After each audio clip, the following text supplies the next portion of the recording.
Hello, welcome to the Bigger Truth Show. I am Scott McMahon, and I have been looking forward to this since the moment that Meghan reached out to me, and I started learning about and reading about and listening to Meghan's story, and she's got a lot to share, and I'm going to without really introducing her too much, I'm going to let her kind of tell her own story, and there are in the show notes. I've got her how to connect with her on X and also to donate to her cause. And I'm sure she would appreciate that. So if you're new to me, my Substack is biggertruthmedia.com. And the thrust of my research has been understanding why there's so much division within MAGA and within Republican parties, and that has led me to an understanding of that General Michael Flynn, Patrick Byrne, the America Project, and all of his various organizations, including America's Future, have been kind of infiltrating and derailing various causes. And it's come to my attention over the last few months as I've been reading about this, that the human trafficking cause is one of those causes that they are working very hard on. And so I'm just going to kind of let that be, why I'm interested in. There's a very clear intersect here between my research and Meghan's research. So with that, Meghan, I am so glad that you're here, and thank you for coming on. Thank you for approaching me. So welcome. Thank you, Scott, for having me. I'm very excited and hopeful about, being able to come together and discuss these things, research and kind of talk about in front of the American people what might really be going on, as well as share my story. So thank you very, very much. It takes a lot of courage and grace for that. Yeah, you're welcome.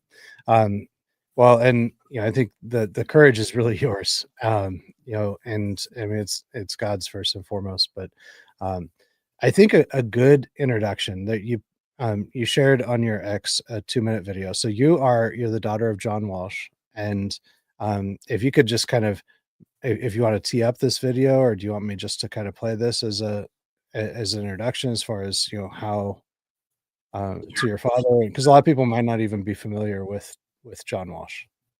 Yeah, I think it would be best if you just play that and we can talk about it from there. And that way people can kind of see for themselves and know what we're getting into. Right, Scott? Yep. All right, let's do it. Adam's passing. Adam's legacy sparked many changes in the law as his parents became tireless advocates for missing children and women.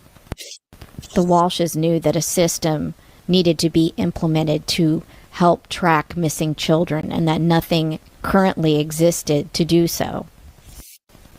John supported Republican Senator Paula Hawkins in introducing legislation to create a central database system to track these missing children.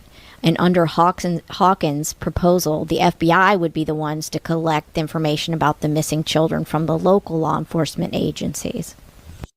In October of 1982, President Reagan signed into law the Missing Children's Act, which created a national clearinghouse of information in child disappearance cases through the FBI. Children were now put into the FBI's NCIC computer base. John Walsh also worked on implementing VICAP, the Violent Crime Apprehension Program, which is a system for tracking serial murderers. Almost everybody here that's watched this knows what VICAP is. The Adam Walsh Center then changed its name to the National Center for Missing and Exploited Children. That's a nonprofit organization. Of course, it helps to find missing children, but it also educates parents, teachers, and law enforcement on how to best protect children. So the NCMEC circulates photos of missing children.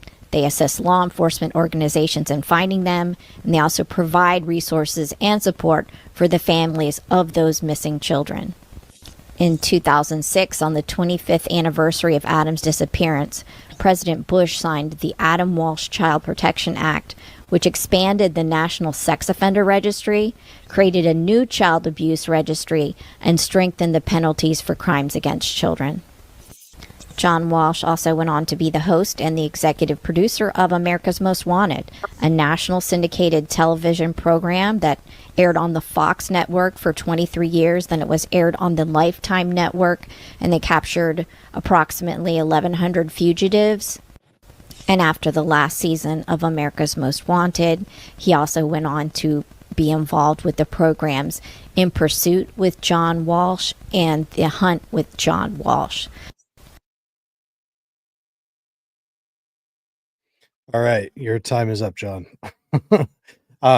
So Meghan, where would you like to take it from there? I want to kind of let you guide how you're going to be introduced here. Yeah, well, I think it's easiest before we get into anything or, any of these tentacles, if you will.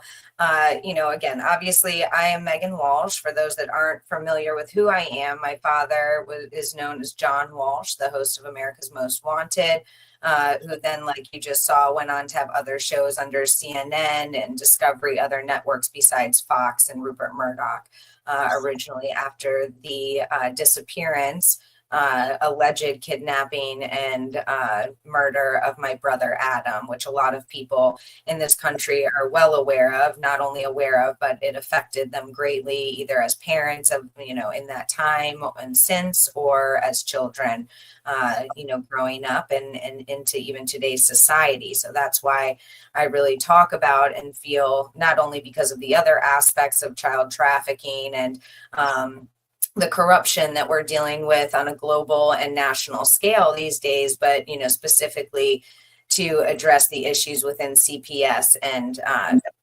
family court, our government sanctioned child trafficking. So that's why we need to understand who these people are and why I speak out and why I came forward. And I've suffered great consequences. That's an understatement. And more because of my speaking out, because of my research, because of leaving this echelon that we all have come to learn and find out about, called the elites, or whatever term you want to put on it these days. I try to keep it grounded, as you know. Right. So that video kind of made it pretty clear that Adam he's kind of the foundation of or his story kind of was the foundation for the National Center for Missing and Exploited Children, which was actually started as the Walsh Foundation, or the Walsh the Adam Walsh Resource Center. The Adam Walsh Resource Center, which became this list because they like to make lists of missing children, which is useful. I mean, there should be a list of missing children so that local law enforcement can help to find them, right? Absolutely. But I do want to also interject, to go into what we're talking about. It, like you said in the beginning, it is a lot of information. This is going to be asking the people to really shift in perspective. Luckily, it's as we know, a direct inversion. So we just have to kind of think of the opposite or whatnot. But yes, we have to start thinking and realizing we're looking at all these other things that are under the guise of help, if you will, and government support and for our best interest, which is the line that they use in, the child trafficking or child CPS, child predator, I call it, services. So we have to start looking at those narratives that we've been given and what we repeat every day, and whether that is actually truthful or whether that's propaganda for a much bigger and more serious situation. Right. Okay. So when did you start to realize that there was a problem? And then I posted on the promo for this, I have a picture of you and your parents together, and there are several pictures of you and your parents posing at different events and stuff. And so at what point did you realize that have you always known that things were not as you were told, or as the world thought that they were within your family? Within my family, no. I have to humbly admit, and as we go on in our upcoming, talks and things, will be, that'll become more prevalent. But no, I have to say, the American people, I believed, the narrative versus the truth of what was put out. I believed, my parents, despite what I was seeing and what I was being put through or how I was being treated at home, we all kind of didn't ever realize this public persona versus private life. And my father does stay pretty true. I will give credit where it's due. I'm not here, I respect and honor my parents. I want to say that also before we get into anything else. But I can't respect, just like I respect law enforcement and government, but I can't ever respect or support corruption. That's where I stand. And so, for me growing up in this, it was, you're a child, Scott, it's your parents, they're these heroes. They've created all of this stuff. You go to these events, you have nannies, you have aliases, you have bodyguards. This is what you're born into. You don't know anything else. And, the private schools, and everything like that. So you don't know anything else. I believed what my parents, I never questioned my parents. I've never really sworn even at my parents, things like that. So I believed what everyone else did until I didn't, until I started growing up and started realizing things. And, certain aspects of what my dad's involved in had started affecting my life. And excuse me, I have a scratch in my throat suddenly. And so that's when I started really questioning, what is this? Who is my father? Stuff like that. You have to give me a minute. This is random. Sorry. Yeah, no problem. So, what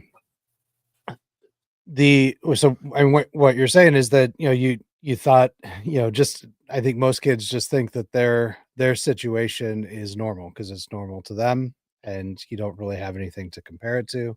And then, but I mean, you even said right there that you had aliases and bodyguards, and that I think is not necessarily normal. And so there was a point, it sounds like, when you were coming into adulthood that you realized that you were affected. Is that accurate?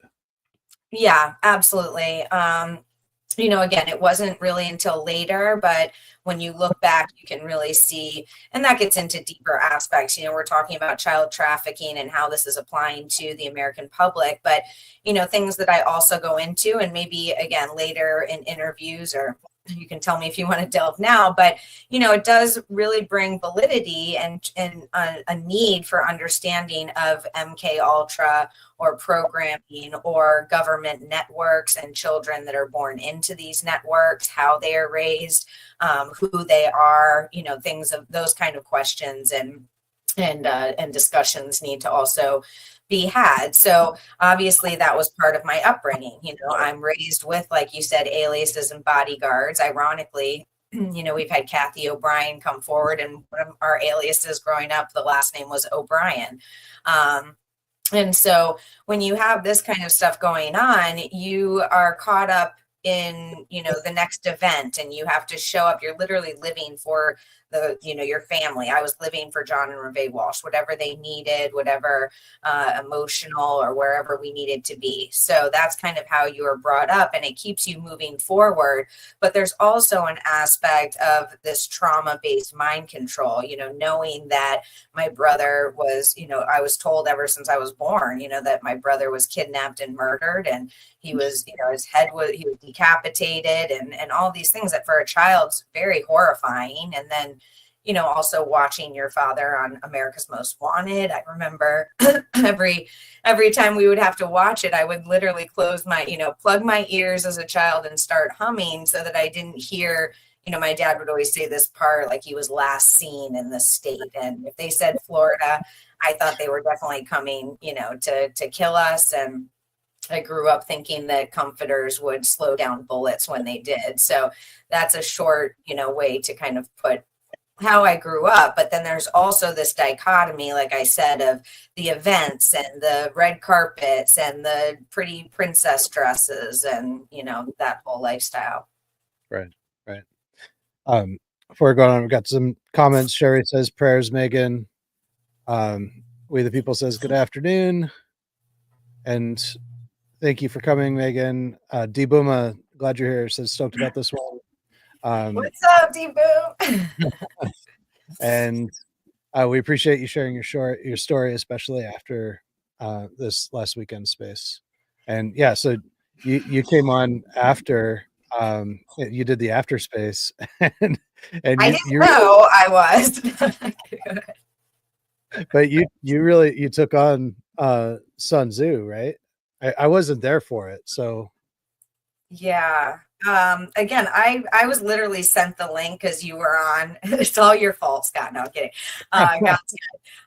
No, I was literally sent the link because you were on. I got on. They went into the, after space. I kind of heard what was going on with you on the tail end, and bless your heart for that grace. And I have to get the kids to bed, but I got on the space after, and yeah, Benny showed up and Patrick Byrne, and it was a very unexpected, I hate that kind of stuff. And it's really horrible because confrontation and things like that is really re-traumatizing and is really horrible to do to survivors, especially with the gaslighting that happened and just everything. And now we know there's a trying to be subtle about it, but we know there's a concerted smear, trying to stir up and say that I'm difficult and all of this, which, yeah, who am I difficult for? I think we'll just leave it at that for right now. right.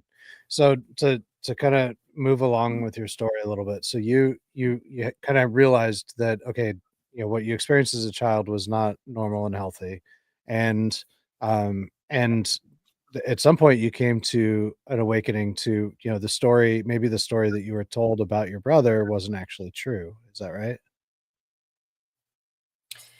Yes. I went into the industry again, when you're born into this is part of it. So I went into fashion and music.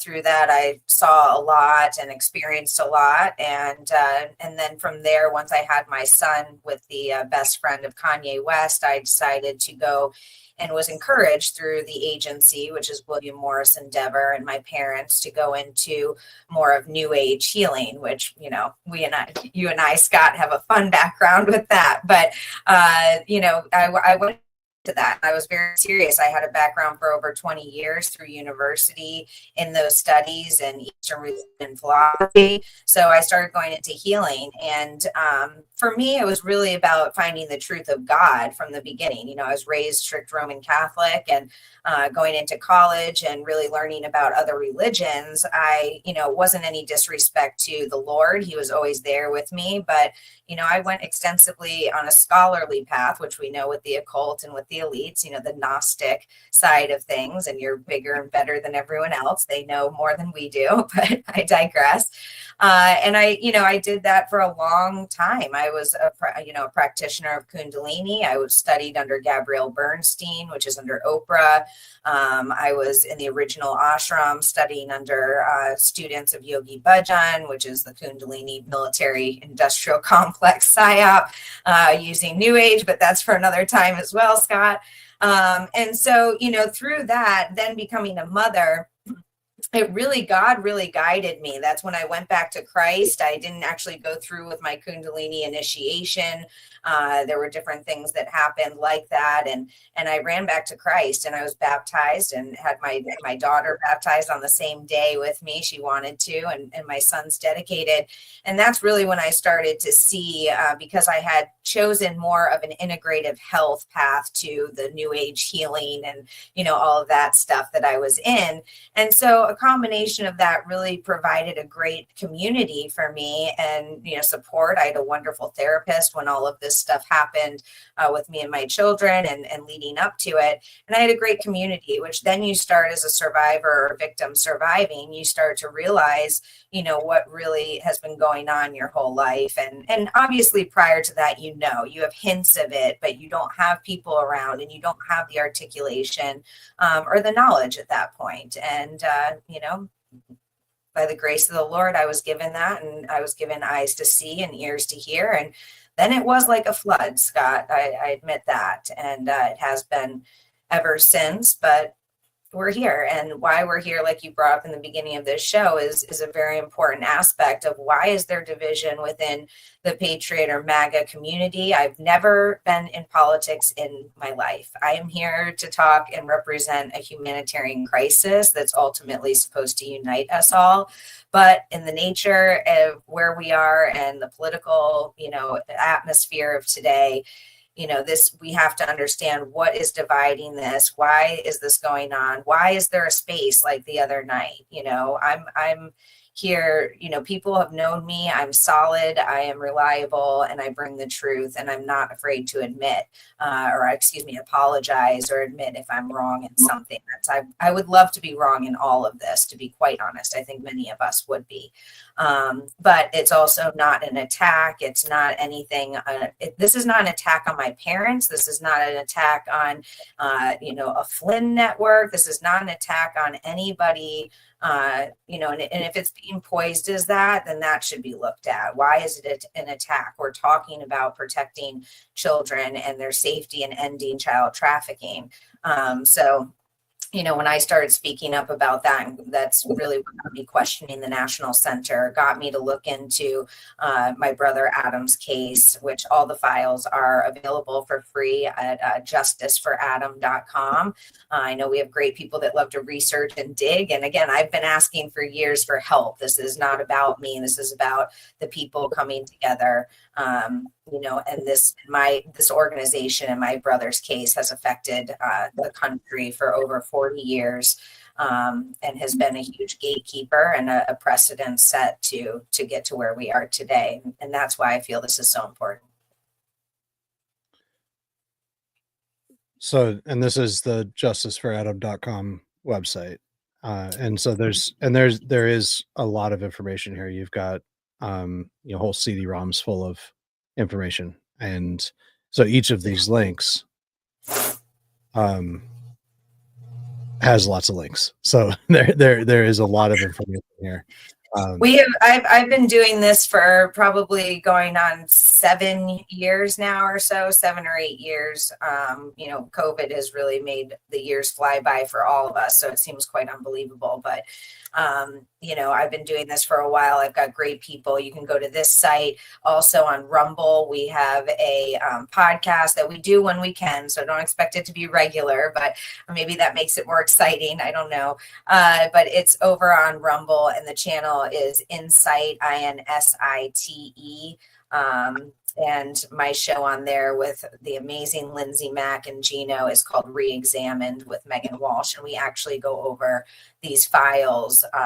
We go through the files. We also bring in the research and the history leading up to Adam's case, as well as not just like history within my family, but a government political aspect of all of it and how this works together. It's very deep. It's not conspiracy theory, unfortunately. It's history and great conspiracies that have, again, gotten us to where we are today. So, this is a great resource. I thought that people would love to get on and research it, because I truly feel that once people see this and some of the original documents or take the time, it's in your face. It's, again, in plain sight that what we were told is not at all what happened. Right.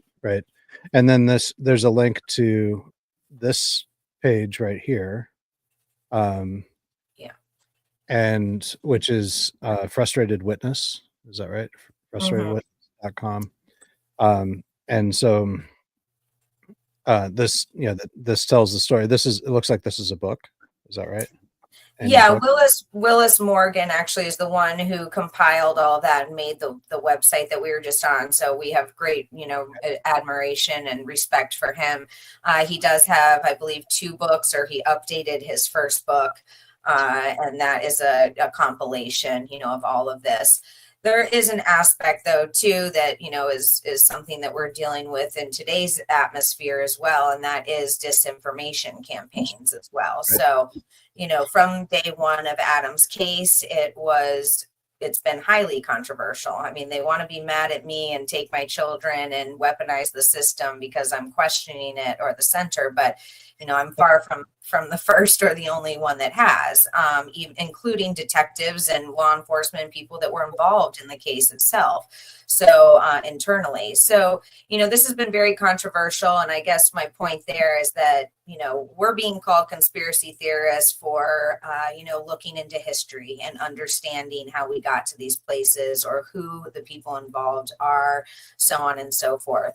But when you're telling the American people for over 40 years that a dead, quote unquote, serial killer killed him, and that there might have been two other of the nation's most notorious known serial killers, being Henry Lee Lucas and Jeffrey Dahmer, then we have to say who are the conspiracy theorists here. I like to say, that if the government's expecting us to believe that three of the most notorious serial killers in American history were all in the same shopping mall for a random little 6-year-old boy, or potentially variations of it, that leads me to want to question and look deeper personally.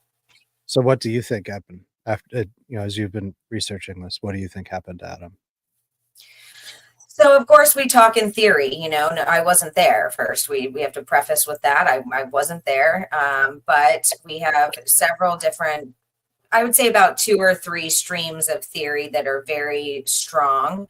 And I don't want to pigeonhole, or I'm not one to declare something if I don't have proofs, if I can't, say that. But I do believe that my parents got involved and were involved in things that they shouldn't have been, and got over their heads, and something happened to their little boy that they know more than, way more than this, narrative that we've been given with the chest grabbing and the, what now seems to be, and so help me God, but crisis acting and different things, especially when we see, like the clip that you showed in the beginning, we see legislation that was already being passed around and was having, trouble being put through, and they needed a sponsor, and they needed a push for the American people to call for it, which we now see has been quite effective in many arenas with this Hegelian dialect, and something that my father has used for decades, not only within politics, but also America's Most Wanted and how that works together. My father is more involved in politics than in television. They put him out as the guy in the black leather jacket, that's going to hunt down the bad guys, and he's the child savior. We have Epstein with the financial and all of that. We've got Diddy with, the industry and the puppets and how that's working. And what, I hate to say it, it's very hard because of the abuse and the way that you're raised and what this is where I come from, I do have aspects of still loving my father and my parents and whatnot. And this is horrific. And I don't think that people really think a lot about that. They think I'm just out here like, she's defaming her dad. But these are very serious things that are a much bigger picture than the names or the figures involved. And why I say that is because we've seen that this, with what he's done in the National Center and Hawkins, as we see, and actually Joe Biden was originally on that legislation as well, that, an agenda is trying to be passed, which that agenda is very concurrent with the original intentions of the CIA finders cult. So we see, we see the finders cult and that kind of experimentation and operation and project, dealing with children and forming networks of children and trading them around, and satanic ritual abuse and all of that in a fundamental way, in a very real way, that then we see the legislation, emulate, or possibly under the guise of health and child protection, possibly actually be enabling and installing right into our societal systems. And so then from the National Center, we see that really established, as we've discussed, regarding never before in America was there federal funding, was there an NGO, meaning control and power and oversight. There was never lobbying and legislative powers regarding children and children's rights in America. And that's not because, America was so neglectful. It's because this was not really a huge issue. And, from what we see today, in a realistic way, it's not the level that it's put to us. When you're establishing this and we see the issue grow, hundreds of percentages over the years, then we're not being effective right out the gate. That's not an effective approach to what we're doing. And why is it growing, and how is it growing? When we see the money involved, when we see the players involved, and then we see those players going around, and we see other cases, being, people say, why are some cases chosen to be on the national news and some are not? We've all wondered that. And there was a period people were talking about that. And from what we've seen within the child issue is we've seen that there's legislation, just like the playbook of Adam, from what we've found, legislation prior, like a Jesse Smollett, right, for the gun laws and things, creating a case or having a case happen that then the parents come out, they're on the press, we all grab our chest, they say we're doing this, we're showing up, so it's not in vain, and now we're going to do this big effort in honor of our child, and we're going to create this NGO.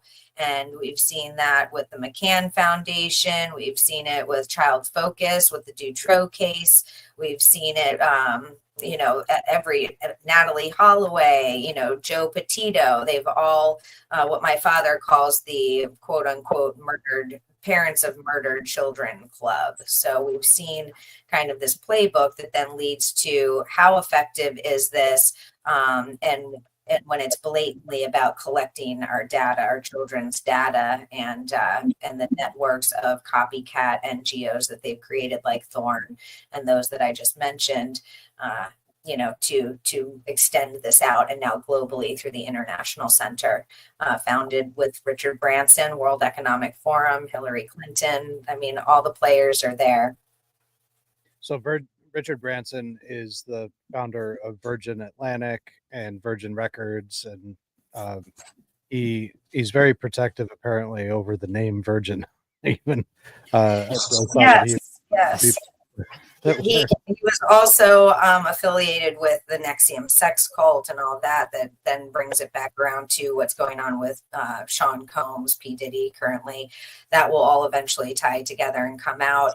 It's also the Bahamas. I was invited when I was a fashion designer, I can't tell you how many times, to Necker Island, and the grace of God, I just had other things, and I was living in India, and I didn't want to be a part. I never really wanted to be a part of the industry. I just felt like that's what I was supposed to do. When you're a child of that, that's what you feel that you're supposed to do, and find your part in it is kind of how you feel like it's somewhat yours, right? Is find your part in it. So singing and fashion and art was mine. Which again brings to another point. I was groomed to be under Jeff Koons originally when I came out of school for art, and Jeff Koons is a huge founder, along with Branson, who again, Branson was donating to Terramar and Ghislaine Maxwell as well, but we'll leave that there. But Jeff Koons also has quite a history, and he was part of the founding of the National Center and all these other organizations since then, and he has a past of sexual deviance. We now know about Ashton Kutcher. My father was on the cover of the Globe. The question comes into why also do the people behind these, child protection groups and efforts all seem to be sexual deviants of some nature. We're seeing it with foster parents. We're seeing it with CPS. We see it with law enforcement, and that's on the local level of how we see the child trafficking in America. Today, that's the procurers and the transporters and everything for those purchasing and coordinating all of this, if you will. Right. And Jeff Koons is this is him here, right? Yes, sir. Yeah. So he's okay. So he was an artist. And he creates those big sculptures of animals and. Yes, I can give you a little spiel. He was originally known as a DC artist. There's not much of an art scene in DC. It's pretty gray itself, but again, we'll keep going. Whatever that means is the point. He is originally an artist from Washington, DC. Podesta owns his artwork. David Brock and Alefantes know him and were have his artwork as well. It was rumored that they were also in a love triangle together, and not some fantastical, sensationalized way. There's real proof and things that people questioned. This is his art. He originally used to do figurines of life-size figurines of him and his wife in sexual positions or naked small children. But if you'll stop there, Scott, I'm sorry, on the rabbit, there's the gazing ball there. And then above we have the rabbit. So on the right is his chrome rabbit. And that's where I was getting to. He actually sold this chrome rabbit, which chrome in the art world is also white, so a white rabbit. But he started making this from the realistic figurines. He moved into this pop art. My background's in art, as I said, but he moved into this other style of pop art. It's originally off of Duchamp, which is ready-mades and things historically in art history.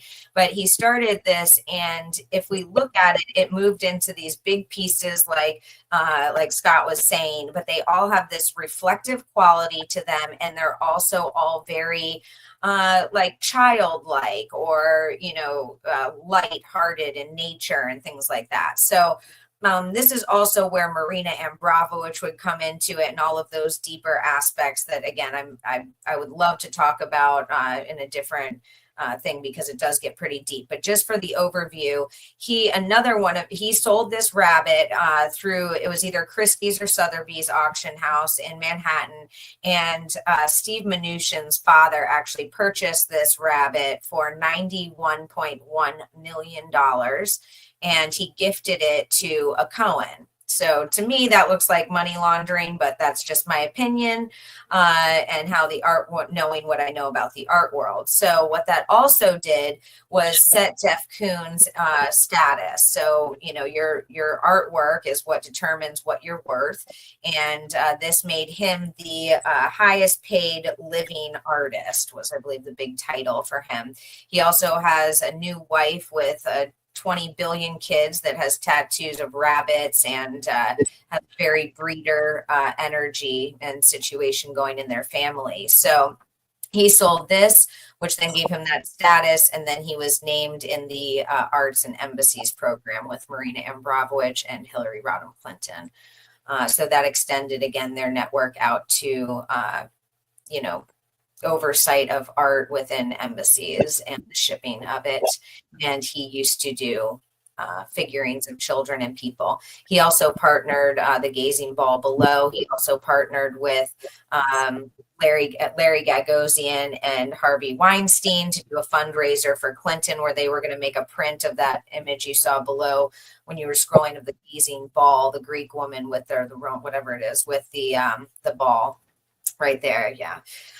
So he was going to make prints. He's made variations of this gazing ball. And if you look at this ball and also at the rabbit above, you can see the reflection that's reflected back at you. It's a play on space, just like they, Marina Abramovich and Jeff Koons and all of them were in on the virtual reality. Remember the Microsoft virtual world that got shot down during COVID that they were all trying to put out, and the NFTs and everything. So I just wanted to touch on that, because he was originally accused by his first wife of horrible sexual deviance and desires, as well as molesting their son as a baby. She flew to Europe with the child, and he used his power and created the Koons Law Foundation, which is now the law arm of the National Center for Missing and Exploited Children. And he has created this and gotten his son back. And, it's just, once you know deeper, I didn't know we were going to kind of go down that, but we have to see things, the patterns here. Why are there sexual deviants behind these? Who are these people, and what are they connected to, further out? Who are their friends? This is how the network works. Right. And maybe we'll talk about it more as we go deeper into the MEC, the National Center for Missing and Exploited Children. But there was a whistleblower just not too long ago that came out from the board of directors saying that it's pretty clear, and this is one of the members of the board of directors who resigned from the board and said that it's pretty clear that the way that this board is set up, it's people that want to be, I think in his words, it was something like, these are people that want to be associated with MC, MEC. They want to look like they're, they want to benefit. They want to have the image benefit of being a part of it, not that they actually want to help protect kids. And there was more to it as well, but I thought that was a pretty explosive lower account, and so we can share that. I don't have that handy, so we can share that another time. I'll go on your page under the the show post that you put, and I'll put that link in for people if they want to go there in your X. Yeah, that's really, and we have one other also that doesn't feel comfortable coming forward yet, but he was a big part of the Rochester branch and the facial recognition that National Center really pushed under the guise of, for terrorists and kidnappers. And so we have facial recognition going on there. And he came forward saying, I was involved in that. And I was trying to, propose these things and talk about the aspects that were to be used in a positive way. And I was really not listened to, and then ultimately pushed out. Because what he was trying to do was not aligned with what their agenda was for it. And now we see the National Center partnered with companies like LifeTouch, who has the contracts. These are contracts, data, all of this is what's the bigger picture, the deeper picture of this. And LifeTouch has most public school contracts, as well as a lot of private schools, and also into Canada to upload automatically your child's school photo to their database. So this is the company that actually goes into schools and takes kids' pictures for school photos. So when you're not getting your kids to look like, to be photo ready when they go to school on picture day, this is the company that's taking their pictures, and then they are uploading those pictures to a database that's in conjunction with MCMEC.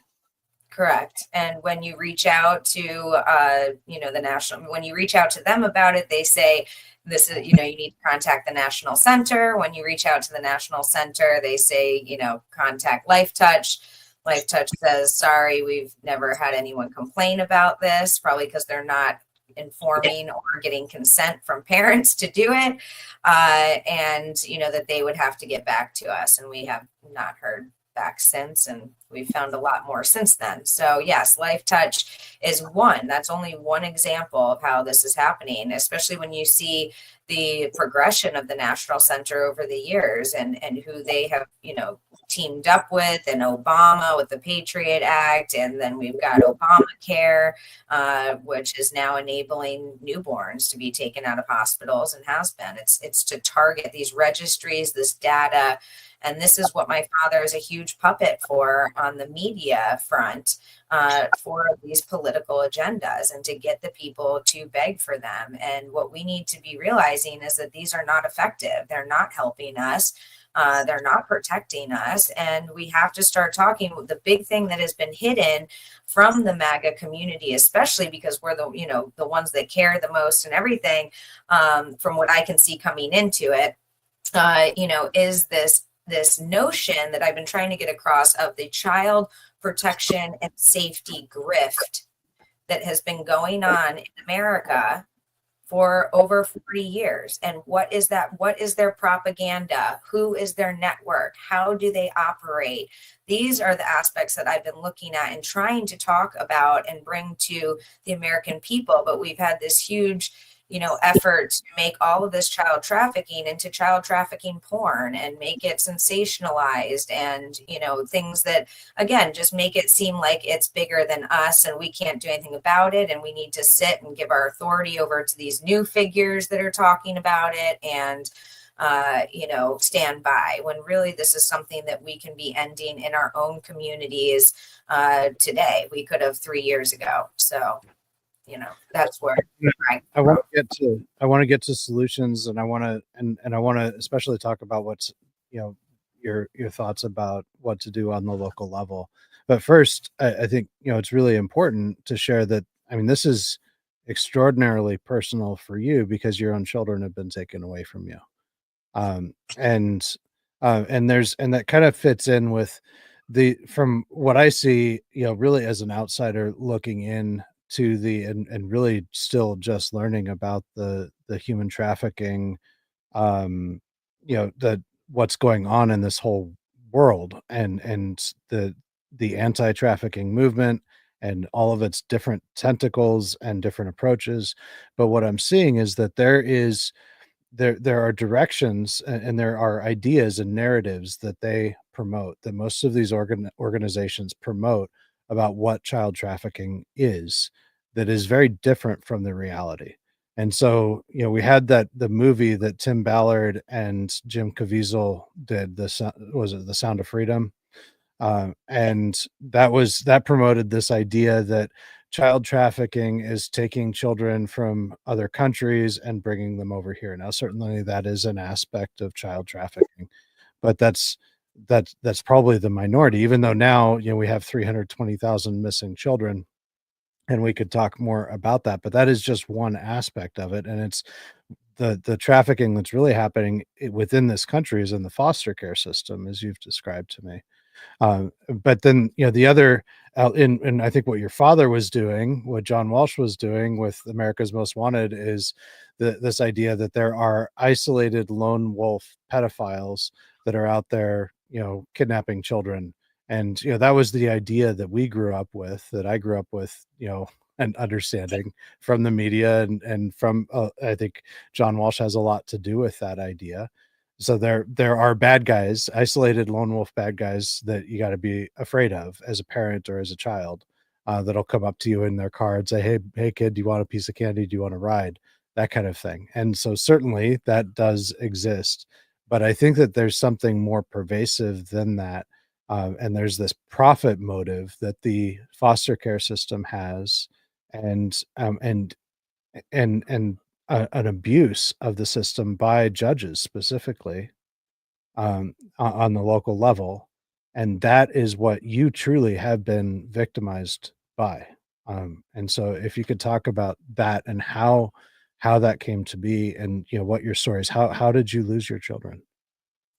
Well, first I want to address, you mentioned the border and how that's kind of an offshoot or a way of it. And I want to humbly correct for a second, or just suggest maybe that, the border is a manifestation of it, of what is going on in America. I mean, this is again an example of a created issue. The border would not be happening in terms of the amount. Yes, like you said, do we have children that are trafficked over the border before Trump was ever president and after? Yes, there's going to be that. But we're talking about this, heightened focus, and this, this where we're at today, right? So what we have to realize is that if traffickers didn't know that America already was the well-oiled trafficking machine, that you can do it in plain sight through CPS and the family courts, then they wouldn't be bringing, it's like Trump with the border. If you're not letting them in, they're not going to come and keep trying to do it the way that we've seen once we open the border, right? If that's making sense.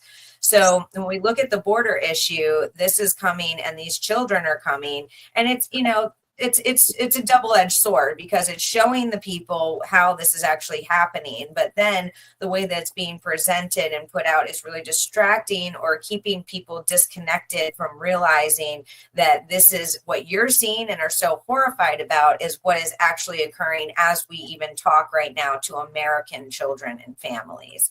And where is the emphasis on that? Where are we seeing patriot influencers put out cases like mine, and not even my, I mean, forget me, because there's going to be countless others besides mine. I only speak up because of the position that I'm in, and what has transpired, and I try to use what I've been a part of, or what I was born into, at least to to get this out for all of us, and to correct what my brother's case and everything that established. We really need to be looking at that and bring this full circle, because there are better ways, and that goes back to the local level. But what has been hidden before I get to my children, there were just these two things I want to touch on from what you were saying, Scott.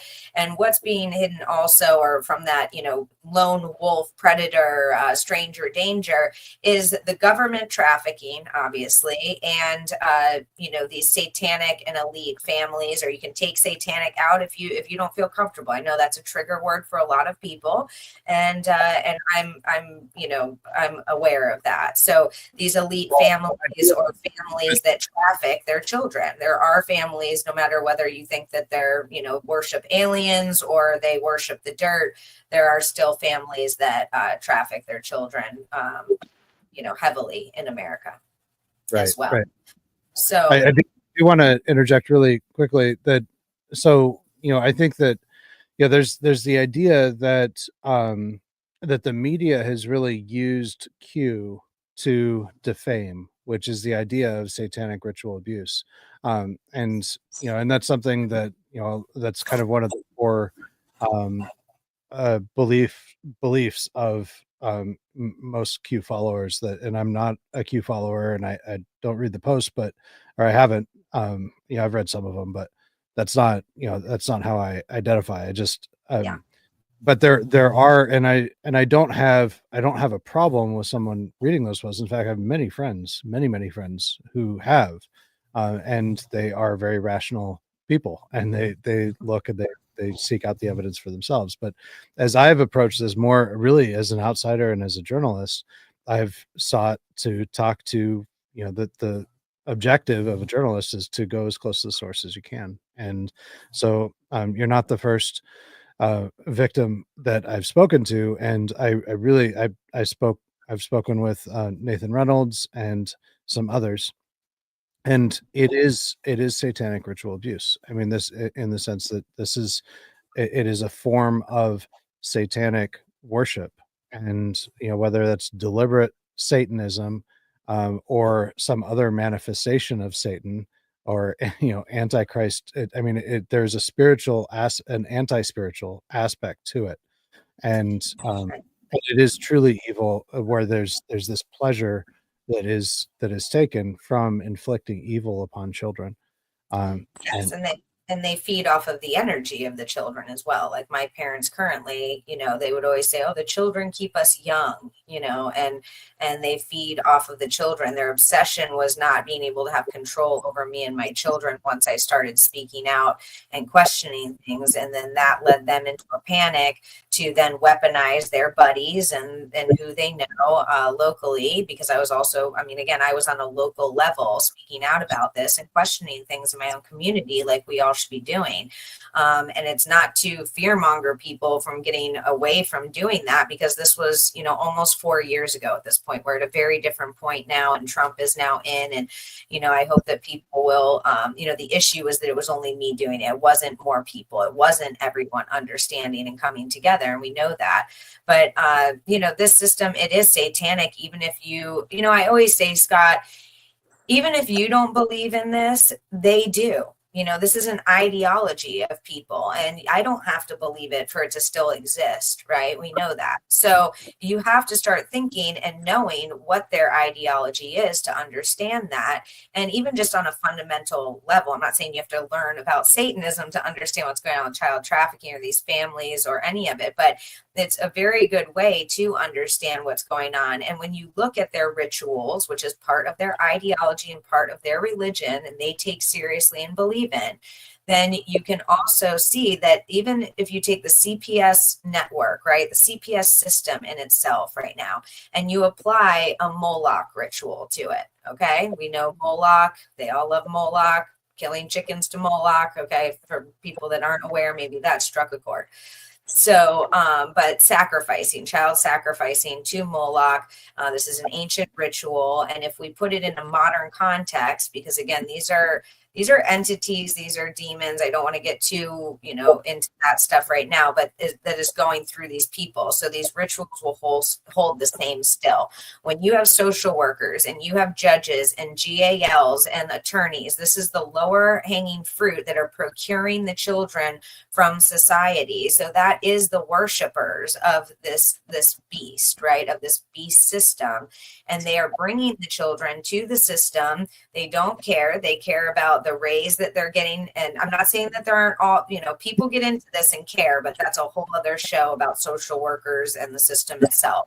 So for point's sake here, they're there and they feed these children to the system through these courts, through their tribunals, through their rituals, which we know that the system is destroying these children now at this point, and the families, aside from that, but destroying these children for point's sake. And then the people that are bringing the children to be destroyed are given raises, their careers, their salaries, a savior complex in the community, within their family, and looked at as heroes within society and within Satan's world, if you want to put it in that direct of a example and correlation. But then there's also the very 3D way to talk about this is politically through ASFA and Title IV funding and the nonprofits and everything, literally for the money, trafficking our children, taking them from loving homes and selling them through adoption and through the case plan fraud process.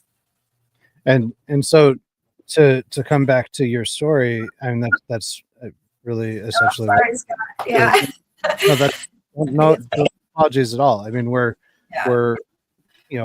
getting into the story. So and I think you have to get into it this way and patiently and in order to actually understand it, because there's so much to it.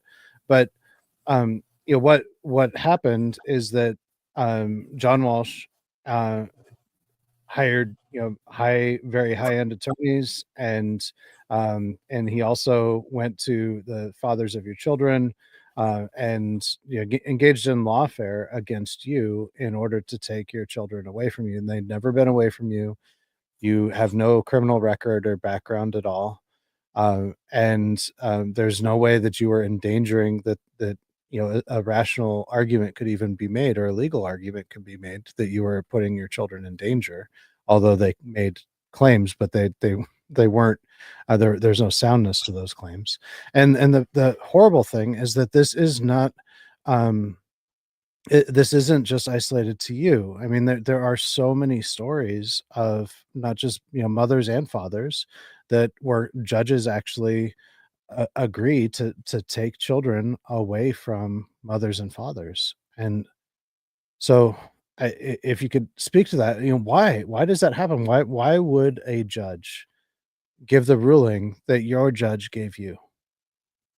Well, in a general sense, and I think maybe that's why I don't just blab my, story out first, because mine does have a bit of a uniqueness to it because of who my father is, and why that is because he was a figure that, started establishing this, right? But what we're seeing overall, before I get into that, is that the issue here, Scott, is that the judges are handing children to abusers and pedophiles. So this isn't a mother-father issue. This isn't another way to divide, the sexes or parents or anything, and we can't let it be that. This is about when there's a protective parent versus an abuser, or there is a protective parent versus the system who has come in maybe because of an abuser who reported them or something of this nature. So that's really how the courts are kind of getting away with that and doing that, and how we're seeing that they're giving the children they're awarding the abusers or the state or the foster parents, because those are the people that will raise the children as the state wants them to, right? They have to do all these things to get the funding to have the child. They get the check, that's another thing after adoption, because there is no follow-up. But for point's sake, these are people who want to get money. They want children, got stacked foster homes and things like that. So when I started speaking about this, and I thought again that my family would be proud. I thought we were the national center for missing and exploited children. I didn't know I was supposed to put the 4 in all caps for missing and exploited children. But I started going into, as a mother, as then working in, like I said earlier, integrative health and medicine, and being concerned with specializing in trauma and healing, and how we can really make that a great life director and move move forward, what that looks like for people that have been through it. So that's where I was at. And I thought that my family would really be proud of that. I thought I was doing my part.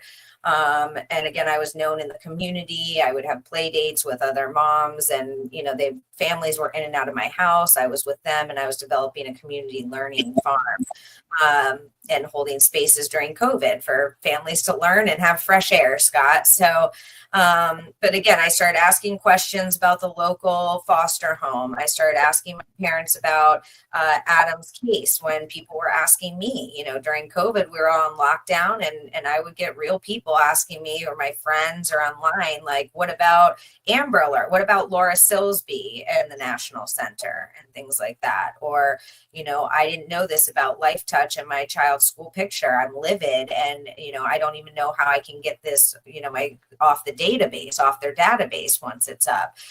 We found kids that were not even missing listed on the missing database.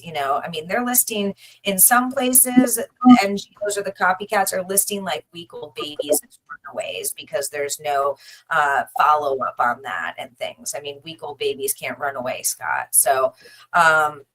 So when I started seeing this stuff, I started, like I said earlier, speaking out locally. I started holding bridge walks. I started asking those that I knew in the community, about different aspects or what was going on. And even the sheriff, one of the sheriff candidates that was running at the time, had come out about the drug trafficking and herself being a victim of it through the sheriff's department for the past 40 plus years, which, for those that aren't aware, my family moved to the place, the same location where my brother's remains were found. And my father, I've grown up in that small town, Vero Beach, Florida, for my entire upbringing until I left and went elsewhere. I'd come back to, really focus on my community and my family and really creating what I call better ways for families and children. And so, with all of that, and I guess me teaching integrative health and functional nutrition and how to heal from trauma and how we all have some extent of that and how it can be a positive thing, as well as asking the questions and speaking up about abuse in my family. I guess that's an element that's kind of on the personal side because of everything that I had realized. It was kind of, it's Stockholm. My parents have Munchausen syndrome, and this is an aspect of it with Stockholm involved. And that's the, oh, she's sick, or, oh, there's mental illness. That's where you see that come in with these elite families. That's what they're doing. And they make you feel like you're sick your entire life. And when you break out of it and you start being empowered and say, no, that's actually not true. Or, you spoke death over me, or cancer, or, mental illness since I was young. And I'm not that. I'm a child of God. Then, that's another aspect of when we see things like this, like you said, the lawfare, and they weaponized, the system to take my children. And I fought for 2.5 years. I also was pregnant during that time, and they came in once I filed federal RICO against them on the same day and in the same courthouse as Trump. They came and swatted my home and stole kidnapped my 5-day-old baby. That footage is all over the internet. It went viral, but still people won't talk about it, that say that they're, here to end child trafficking. And so that led to my daughter being further trafficked after my first 3, the rights were terminated on their birthdays to my first beautiful, oldest children. They held our trials on the day that my brother was kidnapped and the day his head was found. It was so vile. They had helicopters flying over my home nonstop. They had gang stalkers calling, threatening my life, my children's, people, in the neighborhoods and in grocery stores. And we have witnesses for all of this, and photographs and documentation. I'm not someone sitting here, trying to, get attention or flip anybody out. I really just wanted to be a mom on a farm with my children and really get my community involved in how we can make it better for our kids. And so I thought I was doing what I was supposed to, and I'm not exactly dumb. My dad always wanted me to be a lawyer, and I started researching, Scott, and speaking up. And I also, was part of the industry, and I was giving my father information of my firsthand experience of the things that, we're finding out through the Diddy situation or the Sean Combs situation about the industry and about trafficking, and not just children, but talent. And, myself being a victim of that at one point, and other people that I knew, and just for the general public to really know what was going on with the industry and how, their target is our children. It's not you and I, it's our children. And again, that was under, Kanye West and all of that, because my son's father is best friends with him, and they had targeted me when I was a designer and performer. So, that was something that I thought my father had told me. We have texts that he was doing something about. He was going through a third party to get the information to the right people, and then nothing transpired from it. And from what we've seen, it seems to have been used in the case as blackmail to a degree. Wow. Okay, so it's a lot, Scott. I told you I wasn't going there for a reason. It's so hard. Excuse me. We have to laugh afterwards. It's kind of a trauma thing, but yeah, it's a lot, guys. So, and I am, I can't even. My imagination is insufficient to be able to really comprehend, what you have been through, and I'm really sorry.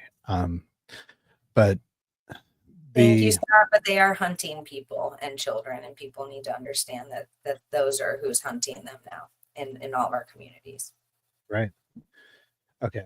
So before we go further, we've got just a few comments here. Diesel, glad you're here. JRM, glad you're here. Spill TT says my friend's daughter was missing for 13 years. The only thing MEC did was add her to the database and do an age progression. Yes, that's what we found. Higher statistics equals higher funding. I'm so sorry that happened, but this is what we keep finding endlessly. And the problem is they've never been questioned. We're seeing it happen right now with a certain child protection and safety grift going on that's being directed and used as a distraction to the border. But, the same thing is happening. It's how effective are they? And you can't question them because they're saving children. And that's absolutely part of the ploy and the propaganda. Right. Farm Girl says Life Touch did our school photos for 2 years. Lauren Turner says CPS has been my worst nightmare since I grew up as a homeschooled kid and saw how hostile they were to families like mine, and how quickly they would take children and not give them back. And and or worse, parents would get them back damaged after the trauma inflicted upon them. My children, my family had never been thriving more, meaning me and my children, before this happened. And regardless of who John Walsh is or who my father is, this was a domestic violence and abuse situation. And I had support and a therapist and all of it, community, to go no contact with my family. My mother had assaulted me with my father's help in front of my children on Thanksgiving leading up to this. She pulled me by my hair and bit me to take me down to the ground in front of my children. And my father is literally just telling me, Megan, hand me the baby. I mean, we won't get into Masonic rituals, but it was very, Kronos-like. And then from there, of course, I couldn't report it. They would have said, they tried to use it in court, saying that I assaulted my mother and all this, when I'm the one with the pictures and the bite marks and everything. So if you report abuse in this, it's used against you, regardless of who this was the situation. And what the state should have done was come in and protected my children and I from our abusers. And instead, they enabled our abusers. And actually, because our abusers couldn't abuse us anymore, they got their friends, who happen in my case to be those people, which in your hometown, those are your friends too. You probably have an aunt or a friend or whatever that's a CPS worker or a judge or whatever, especially if it's a smaller town. And they came and they took my children to shut me up. And, I will even go deeper, that if we're talking about cult and elite and this ideology of raising children, It literally was a shunning of me, discredit Meghan, take her whole life, threaten and gang stalk her, threaten her life, have her falsely arrested, have everyone that supports her arrested, anything she tries to file in any of this county or the neighboring counties, have that denied. It was just insane. And I can't even go to police because my father campaigned for the sheriff to get in that he made. He made this puppet sheriff, gave him all the access to the trainings with the FBI and everything to give this guy a resume that sounds good for the public, and then got him voted in. And it was a, good old boy system in Florida in Indian River County. And it's I scratched your back, you scratch mine. And now he's done all of this. And, they've gone on to, all get promotions or reelected, or new Crime Stopper Big Brother efforts being announced, or ultimately for doing all of this, my father was rewarded back with his legacy show, America's Most Wanted, with my brother, the one going along with this, who has been horribly programmed and brainwashed in the media, what I call the media, programming. They send you to media school. If you look at Anderson Cooper or John Walsh, Hunter Biden, William, even Prince William, they all have a similar same look and demeanor and things like that. But yeah, they were all rewarded. And my children and I, what you brought up earlier on the general scale for everyone, including my children, no one in this effort and no one in any of this is talking about the perspective of the children and what they are put through, what this does to them. Even a removal is trauma, like severe trauma that child will not forget for the rest of their lives. And if we want to talk about MK Ultra, and we want to talk about this aspect and that aspect, we have to be able to put them together and understand how this is working, and how on the overall level, how this is working towards when we say, oh, they want broken children, they want super soldiers, they want, all this talk that we talk about every day. We have to start understanding how that's working together, how they're getting the children to that point. And when we're allowing children to be taken, from 0 to 7, that's a time period where trauma occurs, and that really affects you for the rest of your life, and in ways that you wouldn't understand or necessarily know later in life. And that's where they're taking advantage of that.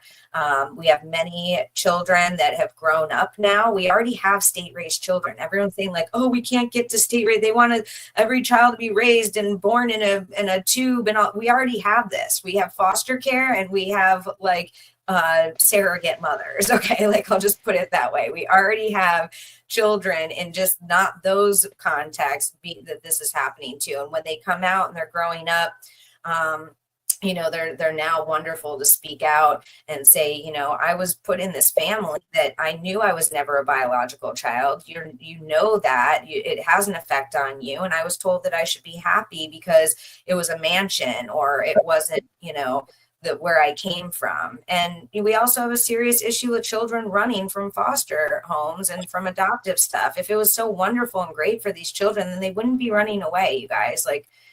It's pretty fundamental, but it's been, again, sensationalized. It's been made political. And I'm grateful to Trump for bringing it out. I would never have come out or looked at it, if it weren't for that.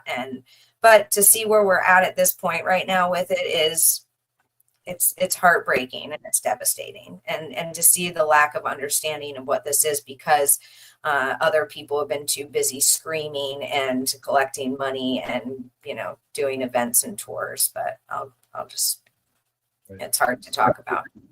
It is. Yeah. It's the exact same thing that they did that they've done with the election integrity movement, except that here the stakes are, the human cost is much, much greater. Lauren says, please tell me you have your baby back. No, I watched my father last August come in, technically under law, it would be trial by ambush, and the state and the judge allowed it. He came into my hearing. I've done these case plans, even when I didn't consent and they were ordered by the judges. I still did these case plans to get my children back. And I did them 2 and 3 and 4 times, and 2 of them. And we have evaluations, we have drug tests, we have everything, that every bit of their original claims were proven wrong. They are to this day. That's why I can't get due process. That's why they came and took my 5-day-old when I filed RICO, because none of them want discovery. I have it all, and I represent myself in court, and they were beside themselves. That's why they illegally gagged me. That's why they did all of this. But I got off. I'm sorry. We've been talking about a couple different things here, so I apologize that I went off on that. I don't originally know why I started saying that, Scott. But, Okay. oh, but my babies. I haven't seen my children. And, for me, I think when my children come up, it really is a trauma block for me, because I can barely even look at, see, I'll start to get choked. I can barely even look at pictures and things like that. I mean, I have them all over, even in front of me now, but it's very hard when you're in this. It's worse than a death sentence. It's worse than a life sentence in prison.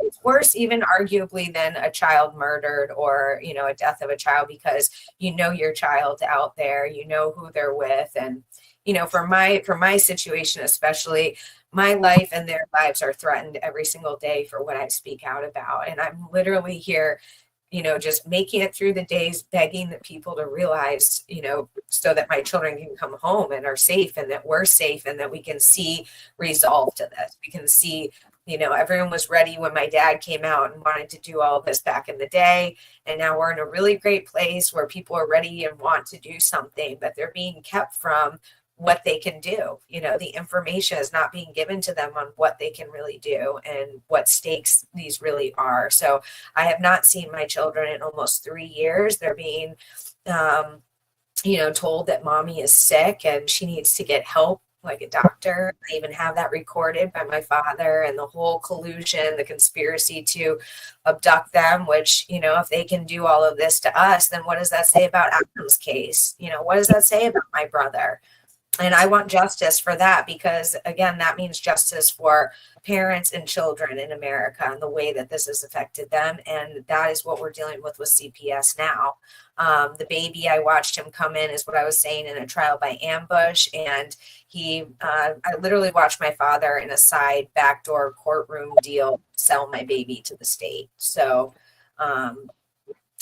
I've heard rumors that they were, are still in touch with her, or they might have her. My mother did send me one picture during the storms. We don't communicate. I don't speak with my abusers. I do try to send messages on my children's birthdays. Really put it up on X and be public, so that at least they know, later. But my children know the truth. That's the thing. They try to speak up, and this is also what's happening so much in our system. Children are speaking up, and they know the truth, and they're completely ignored, or they're punished. And it's really horrific in the CPS system and in family court with that. So I just, prayers for Ava and Arlo, Jack, and Esther. I named her Esther for a reason. And, they're not my children. We know that they belong to the Lord. So that's where we're at there, and how we get through the day. Sorry.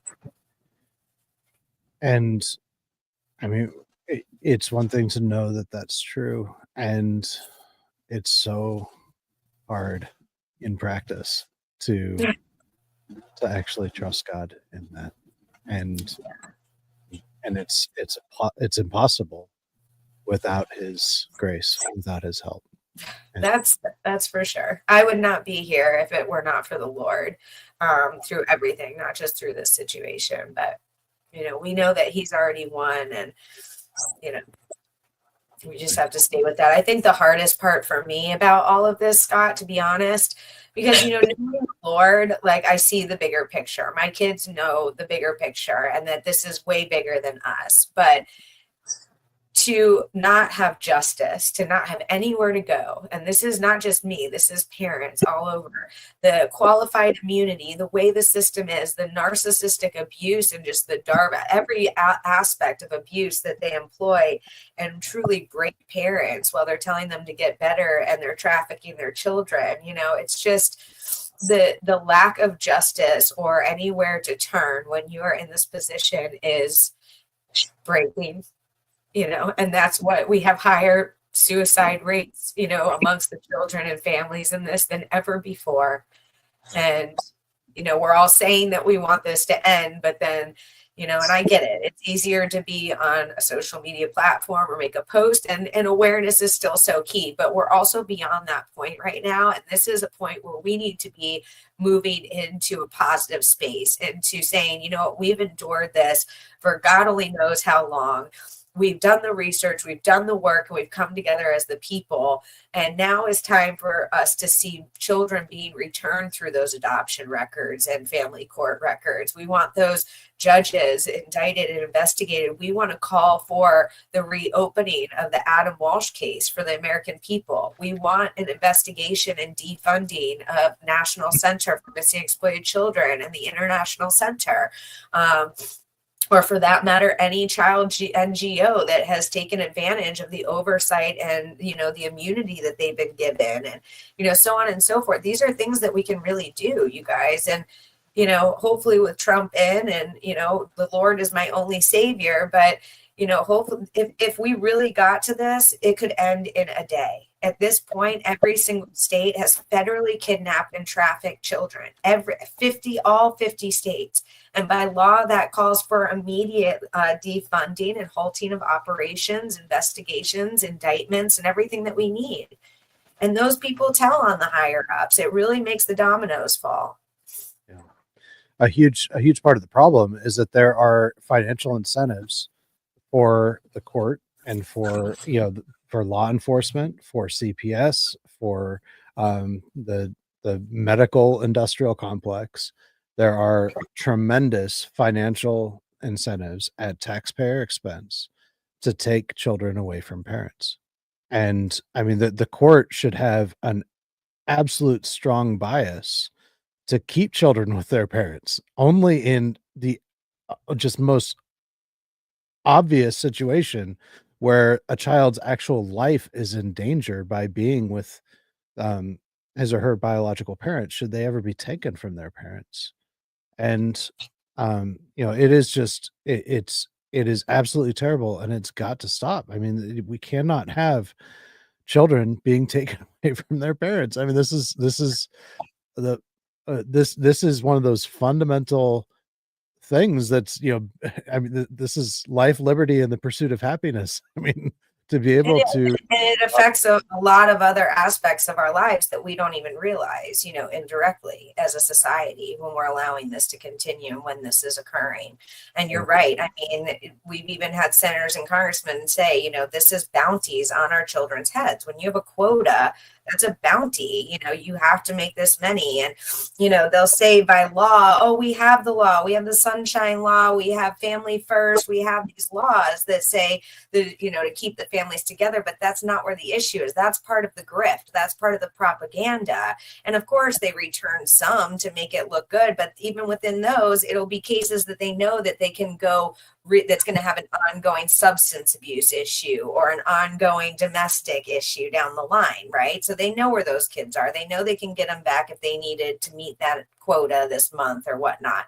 But what they're doing is within the courts, it's a pass the buck system. So, the judges are saying, well, I can only go off of what the state attorney tells me. And, there's no perjury, of course they would never perjure. They'd never lie. We're having extreme malicious and unethical prosecution of parents, where then the state attorney is saying, well, I'm giving you the information that, the administrator for the CPS case plan contract, whoever that organization is that we've contracted it to. Well, I'm going off of what they're telling me. This is what they're giving me. This is that. And then within that contracted organization that's handling, that's essentially the lowest hanging fruit in this, they will pressure and threaten the lowest hanging social workers and transporters of the children to make those quotas, meaning, exaggerate a situation, create a situation. Oh, we need to call the cops and pretend like this parent is so dangerous. The disgusting and then they act like your best friend to get, information or to use it against you and twist it. They are falsifying, working with the contracted substance abuse, county substance abuse. I mean, it is so interwoven and corrupt, but then they have the laws that say, Sunshine Law, Family First, and, NGOs like the National Center, with children running into a double heart from the FBI. So, I digress, Scott. Yeah. This is Well, and it does tie in also with the military industrial complex. And I think we absolutely. can talk about that next time. But Mhm. I think ultimately you talked about solutions, and it's dynamic. And I think that, it is on the local level, because in your case, you have an elected sheriff, you have an elected judge, who the public needs to be made aware of, and in your local community. And the Mhm. problem, one of the many problems, and this is a nationwide problem, and this is the reason why I'm sitting here in front of you right now, is because about 2 years ago, a buddy and I, in my small town, we started looking at the local paper and how it's owned by big city Democrats, and we're in a small rural, conservative community, and they just don't report on anything. And that's the way it is everywhere. It's not really a conservative left thing. It's the fact that all small town papers have been bought up by large conglomerates, that just it's expensive to do investigative journalism, so they just don't do it.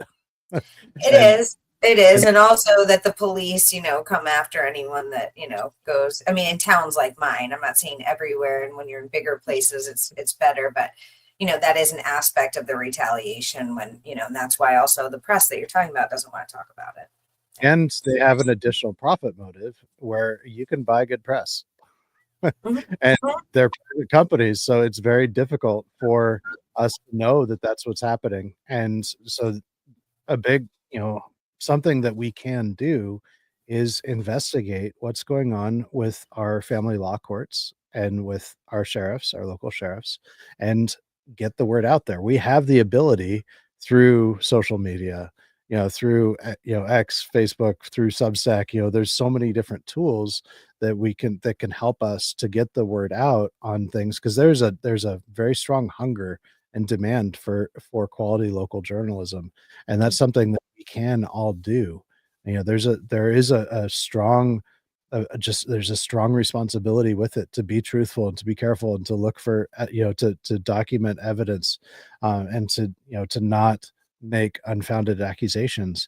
But if we can get that evidence and work together in our local communities and expose this, then we can get them out of office, or we could even recall them. There, in most states, there is a mechanism for doing that legally. But it's I'm painful, and sorry. it sucks. And in your situation, it's desperate. It's life and death. And I've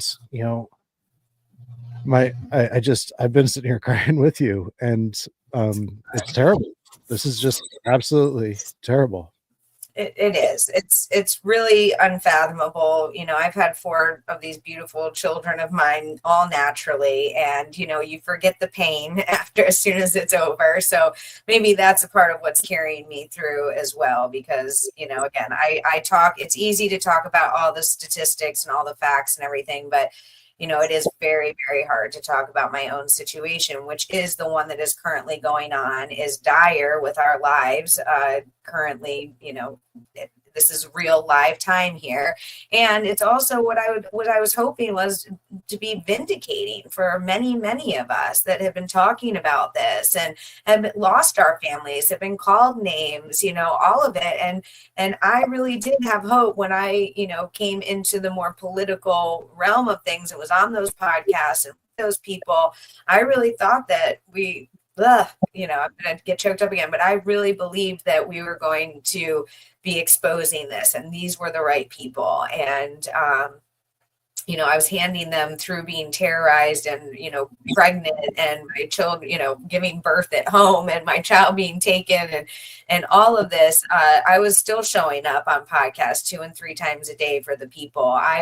And I didn't care whose podcast, because I cared about the audience and the people, and getting this information that, here is an elite, quote unquote, John Walsh, in live time, using the government, using lawfare, weaponizing demonizing it, to actually go after his own family for coming out about the background and the upbringing and the abuse, but also using it and exposing what we're talking about with child trafficking them, for whoever owns him, and for secrecy of my brother. I mean, my family did this because they wanted me to break and to commit suicide. And I know that would have been then used, for another platform, Scott, for another registry, for another, and I'm done being exploited. I'm done having Adam be exploited, and I'm sick of our children and our families being exploited every single day for money. And I'm sick of influencers exploiting victims and survivors every day. It's all the same beast. So, I thank you for the space to kind of talk about it, and you to have that understanding, not just this surface level of everything. It's just so disrespectful and cheap, and most of all to the children that are going through this and that we speak up for. And the parents. So Yeah. I'd love to, there's so much more to discuss, and I'd love to do that another time. Is it okay if,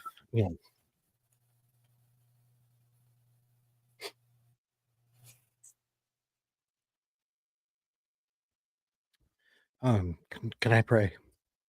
Yeah, thanks.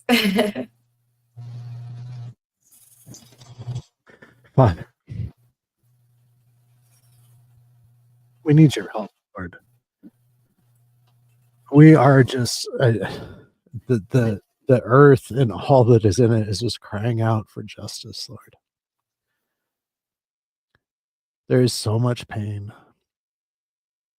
There is so much evil. There's so much more evil in the world than I want to believe exists. And Lord, just give us healing. Lord, we need your grace. Help us to trust you. Give us the grace to trust you, even in this sickness, this evil sickness. Lord, that we have a government that is incentivized to take our children away from us. That we have people that we've elected to serve us and to represent us, who represent other interests that are truly sick and wicked. And Lord, we've have this brave woman here, this brave mother who has lost her children for now. And Lord, please protect them. Please watch over them. And please use this for your glory, for your goodness. And Lord, please especially help Meghan to trust you in all of this. Lord, take care and guard her heart and guard her children's hearts. Lord, and as evil as and dark as the evil that we're seeing here, Lord, your glory, your redemption, your power, your strength, your goodness, your love is even greater. And for anyone who is watching this right now and struggling with this, Lord, make yourself known to them. We ask these things in Jesus' name. Amen. Amen. Thank you, Meg. Thank you, Scott. Thank you. Jeez, you gamer. Expect that. I didn't expect that. Oh man, you got me the most so far. I give you that one. Is that going to be the new competition? I don't know. Come on, but it's so important. That I learned a long time ago that the more you can show emotion as an individual, the more highly and not evolved, but develop. You're in touch with what's really going on. We've seen a loss of empathy in our society, and especially in the the subject matter that we're talking about today and what we're dealing with our children and families. There's been a huge focus on the children, and that in itself should be alarming. We need to be changing this messaging, these perspectives.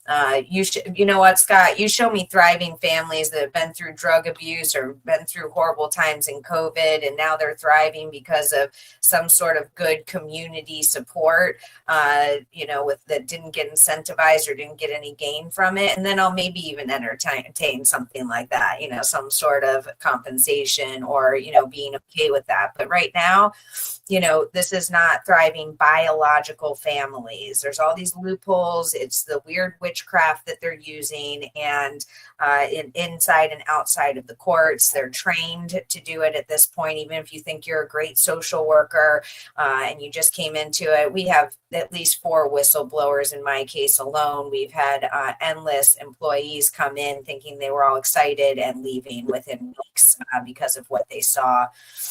The degeneracy that is within our social work programs and these organizations, these community-based care organizations that Obama incentivized, and all of that has just gotten to a horrific place. So there is really things that we can do and we can change about it, but we have to first understand what this is and understand that mindset, because they've pulled it over on us for a long time. It doesn't take a village. It takes a community that supports biological families and thriving families and does what it takes to provide that, as well as spaces for our youth and support for our youth and things. And that's a really amazing thing. So hopefully, like Trump said, he doesn't have plans, he has concepts. So hopefully maybe part of the Better Ways concept will be seen in the future is a big prayer of mine, and that this can end quickly. We pray for people to just come forward. That's the biggest thing. If you can come forward from an organization like we started with Scott bringing up the whistleblower from the National Center, all the way down to if you're a CPS worker or you're a GAL, a guardian ad litem, or anyone within the system, please just come forward and do what's right, because you're not doing what's right now. We should all be on the same page. There should be no opposition. So again, thank you so much, Scott. I really appreciate you. You're welcome. Well, and I appreciate you. And this is a community, everybody that's here listening, and we are part of a community. And one of the things that Jesus calls us to do, that for those who are his, is to grieve with the brokenhearted. And and that's not, so this isn't just your problem. This is our problem. And so I look forward to continuing to dive into this and looking for solutions and supporting you and supporting other parents and children who are in similar situations. So. Amen. There are so many of us. And, when this gets done, we have to think about, I guess I'll leave with this. We've been talking about this for years. And what if God did in one swift, swipe of the sword end this today? What have we done as communities, for these children, all these children that we want to come home, or all these families that we want reunited and everything? We really have to think about that. And I know everyone's going through a lot of stuff, but this is why this is happening. We have to find ways that through resources or support or jobs. If you're a small business owner, find a survivor or something that needs a job that can't get work because of what's been going on. Or, instead of donating to these NGOs or these platforms, find a family or a victim and survivor that, if they need a bill paid that month, maybe you can help them with that, or you can donate a certain amount each month so that they have some kind of stability that, they know, even if it's $10, that accumulates. Every little bit helps. And that's how we know that small business, right? Start with a good foundation, guys. We need to get together in our communities. And that's a way that we can really support each other. And we all resonate with something different. So we can get this done. This isn't, this is a great, beautiful thing. Like, that's why I can stand and do this every day and keep being the broken record, because I know what a great, great future we have if we just bring it back to basics and we just really start loving thy neighbor as thyself. Because at this point, neighbors can call on you if they get in an argument or don't like your front, hedge, and they can have your children taken. So let's just think about that. And I know we got more of this to talk about in the future. So this isn't goodbye. I just want to thank you guys for your time and for hearing me out. And we are open to, I don't want to be the one doing all of this. I would trade in any second, with anyone. Scott, you can take over for me after this, but but you know what? It's an honor. I've always prayed for my purpose. I've always just asked the Lord one thing since I was little, and that was to just show me my true purpose. And, this is probably the greatest honor if it's for our children and families, and many have gone to war before us and lost their lives. So I'm a woman of God, and I will never back down from this. And I think everyone knows that they can count on me for that. But, we also have to just understand what this is, and what people are risking and what we can actually do to get to better places. Right. All right. Well, thank you so much. I look forward to, continuing to pull out the threads, and there's a lot more connections, and there's a lot more that we need to expose and to understand about how it is that this is and why this is happening, so that we can really work together in an intelligent and wise way to stop it and to end it. So thank you, Meghan, and I look forward to next time. How can people get in touch with you? Absolutely. People can get in touch with me. I try to keep it simple, X for right now. Forgive me, I'm behind on DMs, but I'm really good at getting back on comments. People can find me there and reach out. It's Meghan Walsh _. Again, I think Scott had put the donation links in the description, and really it's vital to me. Again, any little bit is vital to my existence, to me keeping a roof over my head and all of it. So if you appreciate the work that I'm doing, or have a little bit, I know the holidays are coming up, but that's there. It's Cashapp is M Walsh Consulting.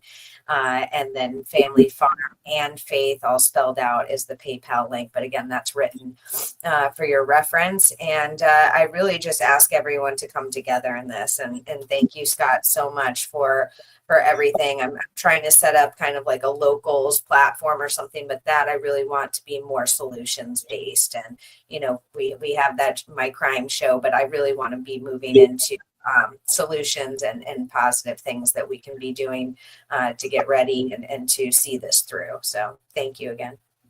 Outstanding. Well, thank you all for joining. Sorry I didn't get to all of your comments. I see a lot of supportive comments. You're being thanked a whole lot. So thank you, Meghan. And until next time, thank you all for joining. Amen. God bless.